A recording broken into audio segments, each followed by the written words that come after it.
Bharatiya Janata party में तो प्रवेश होने पर ही जैसे बच्चा जन्म लेने पर दाई गुड़ती देती है, वैसे ही भारतीय जनता पार्टी में प्रवेश करने पर यह पढ़ा दिया जाता है कि राजनीति सेवा का माध्यम है।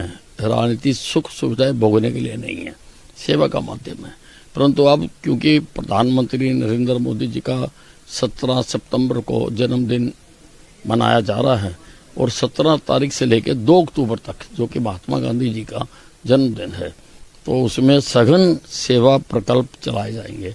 उसी के लिए ही आज की मीटिंग बुलाई गई है। इसमें बकायदा दिशा निर्देश दिए जाएंगे और सेवा का क्षेत्र तो बहुत वास्ट है, बहुत जितना मर्जी सेवा के काम कर लो। इसमें ब्लड डोनेशन कैंप भी हो सकता है, उसमें पौधारोपण भी हो सकता है, उसमें शिक्षा का कोई प्रकल्प भी हो सकता है, किसी भी प्रकार का उसमें है। पर लेकिन उसमें इस पर लोगों की धारणा है कि जैसे बच्चों का जन्मदिन मनाने के लिए केक के ऊपर अगर पहला जन्मदिन है तो 1 मोमबत्ती जला दी जाती है, दूसरा जन्मदिन है तो 2 जला दी जाती है। तो हम मोमबत्तियां जलाने वाले लोग तो है नहीं है, इसलिए हमने ये रखा है कि 75वां जन्मदिन है, इसलिए जो काम करेंगे हम 75 की इकाई में करेंगे। कि अगर हम रक्तदान करेंगे तो 75 जो है डोनर होने चाहिए।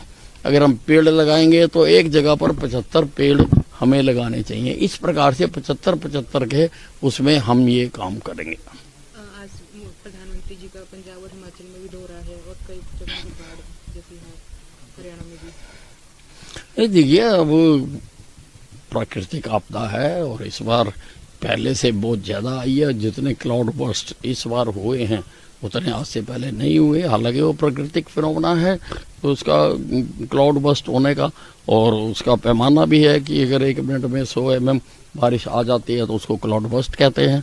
तो उससे भी वो सारा पानी जो पहाड़ों पर क्लाउड बस्ट हुए वो सारा मैदानी इलाकों में आया और भारतीय जनता पार्टी का एक एक कार्यकर्ता from MC to CM and CM to PM सब जो है मैदान में है और सब लोगों की सहायता के लिए घूम रहे हैं तो उसमें देख भी रहे हैं कि बाढ़ आने के कारण क्या क्या हैं और उनकी सहायता किस प्रकार से की जा सकती है।